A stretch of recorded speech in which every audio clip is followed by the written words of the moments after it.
artists trying to make their way out the city. I was Roadrunner.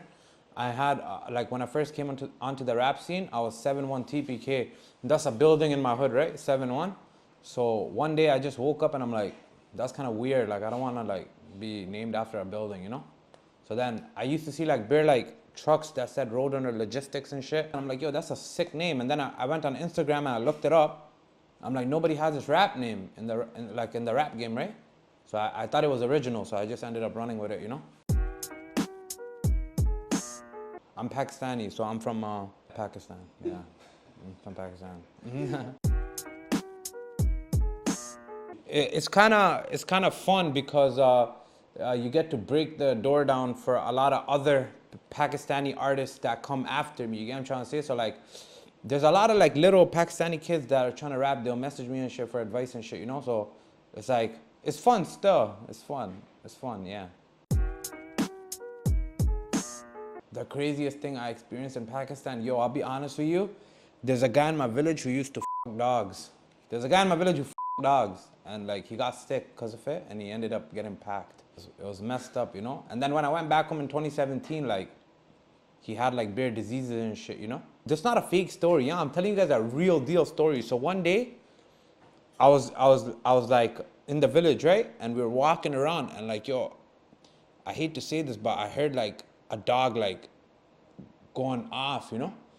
And then, yo, I seen the you walk out of the bushes like, what is like, it was like, it's a shalwar, but like, it's like his pants. So I'm like, yo, like, I can't say he was doing it, but yo, he was doing some weird shit, but I don't know how people allowed him to live there for so long, but that guy was a real definition of a dog f***er, you know? I don't condone in that behavior stuff. The craziest thing I experienced in Thorncliffe was like, when we were like young, like we were like 14, and back in the day, they didn't have, now they have PSRT, so it's Public Safety Response Team. But back in the day, they used to have TAV, Toronto Anti-Violence Team or something like that, you know?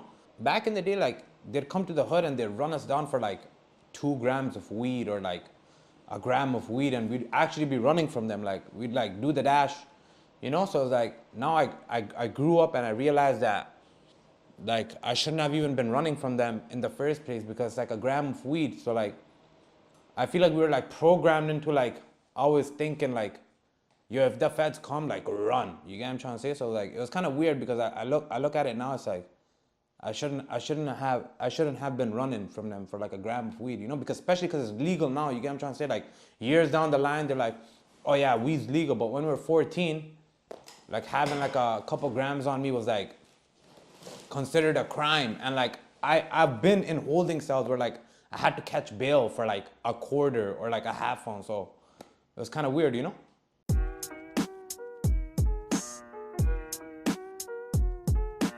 Nobody, because they come with a lot of baggage. So now if I make a song with them, all their ops want me, fam. So I'm good still. I'll be honest with you, there's a lot of artists I like and that are going hard. Shout out to everybody in Toronto, but I don't like doing songs with artists in Toronto because they come with a lot of baggage and like, I don't want to have to deal with your problems. I already have enough of my own, you know?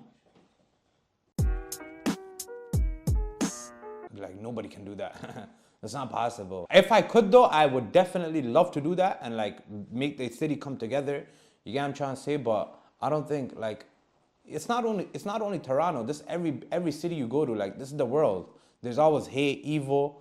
There's people who want to kill other people. There's people, it's not, Toronto's not special. So people always say, oh, the violence in Toronto. No, the violence in Toronto is not that bad. Like you go to other cities, it's the same thing. Like this is how humans are. Humans are born to love and humans are born to hate, and there's always gonna be evil in this world. You get what I'm trying to say? So some people are just born evil, fam, you know? So, and that's just how it goes, you know? You just have to like do your part and like, nah, you can separate yourself from that shit.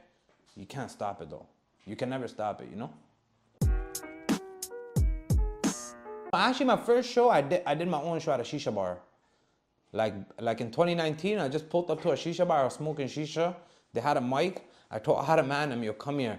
We just started performing, and there was like, probably like 50 people in that place. But my actual first show was in Ottawa. 100 people pulled up, 98, sorry. It was kind of like motivating because like it's in another city, it's not in Toronto, you know? And my second show was actually Rolling Loud, so it was kind of a big jump, you know? But my first show was in Ottawa. Shout out Thrilla, he booked me.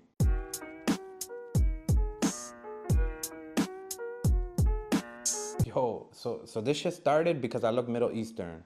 And the thing, every Middle Eastern loves shawarma or owns shawarma stores. I do not own a shawarma store. Let me clarify for you. One day I just got bored, so I made a TikTok with money. So I'm like, let me just like mess around with these guys, you know? So while I was doing my TikTok, I'm like, oh, my shawarma store earnings. These guys ran with it.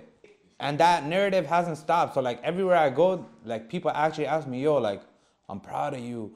I've never seen a rapper with a shawarma store and a business, you know? I'm like, bro, what? I don't own a shawarma store, bro. I just rap. I don't have no shawarma stores. I wish I owned a shawarma store. That's a business. There's no shame. There's no shame in owning a business, brother. Like, you see, these Toronto youths are backwards. So if you own a business in Toronto, they're gonna clown you for it. Same way as if you have a job in Toronto, they're gonna clown you for it.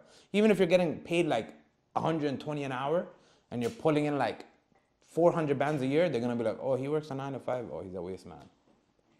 That's just how it goes, you know? And you can't get a girlfriend if you work a 9 to 5 out here no more. Like, no girl's gonna rate you, I promise you. You know what I mean? Like, if most of these girls in Toronto, they do not rate no 9 to 5s. That's what I see. You get what I'm trying to say? Like, that's just how it is. Yeah, but I missed some. I should have been fasting still. I have no valid excuse for missing my fast, but I missed some, and I've also kept some, you know?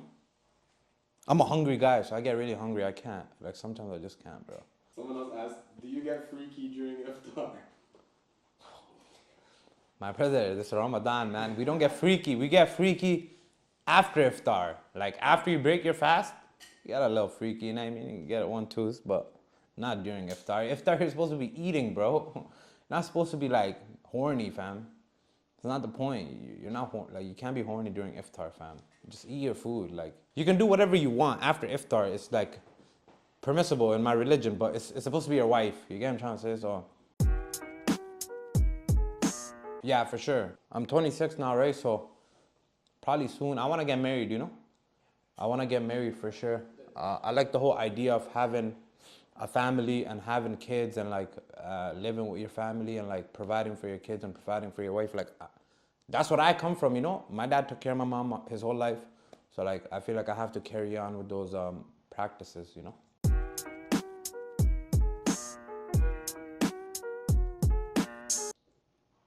That's a very federal question, my brother. I'm running off feature money, feature, shows, everything. Like, everything I make, music-wise, is from my phone. I make it happen from my phone. It's called internet money. You get what I'm trying to say? If you use your brain, you can make a lot of money off your phone. So that's what I meant by 100 from Rogers. You get what I'm trying to say? Like, streaming money. If I have no connection, how am I gonna withdraw my streaming money? I can't do it, bro. 5 years from now, probably like married with kids, like settled down, hopefully still rapping, making music, but yeah, just winning, you know, just like straight like properties, like making sure my family is blessed, my mom's blessed, my sister and them are blessed. Like, I like taking care of my people, you know what I mean? So I just want to make sure my family is blessed and in a better place, you know? Because I didn't rap for nothing, you know? I came in this shit not to like just burn my face and not get nothing out of it, you know? Because like you go outside and everybody knows, you know, and like your life's at risk every day. So like, I'm not doing that for free, bro. I want to do it for something, you know? I want to get something good out of it, you know?